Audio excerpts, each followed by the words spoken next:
Hey, it's Chris Larson from the Fish House Nation podcast and catch cover. And my tip of the day today is using your fish house as a base of operations. So a lot of people will go out, they'll set up their fish house, and they're going to fish out of that house all weekend long or however long they're on the ice.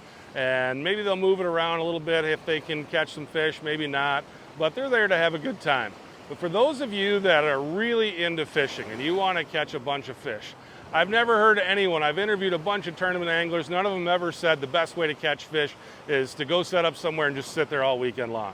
So if you're there and you're like, I want to really go after it, but I've got a wheelhouse, you can use it a little bit differently, and that's using your fish house as a base of operations.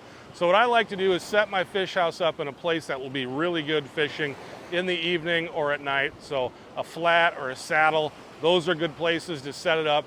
But I'm going to bring my four-wheelers out. If I've got some buddies, I'm going to bring out maybe some UTVs and some portables, and we're going to go out and bounce around the lake during the day, but maybe we'll have something in the crock pot or something in the Dutch oven, just warm, so when we can come back and go out and bounce around for a couple hours, come back, maybe pop something up on the TV, have a nice meal, and go back out and do it again. You're just using that fish house as essentially a base to go out and bounce around and fish all the cool structure that maybe you can't move around and do that with your wheelhouse. So that's one thing I really like to do. It usually takes a little bit of help. You got to bring out maybe a couple extra guys, a couple extra trailers, maybe a couple extra machines out there to get you bouncing around, but it's a fun way to do some fishing. It's more like taking a camper trip with a boat. You know, you're not necessarily just hanging out in that camper all day. You're out bouncing around, doing some fun stuff, and you get a nice warm place to have something to eat or just warm up and hang out and sleep on the ice over the night.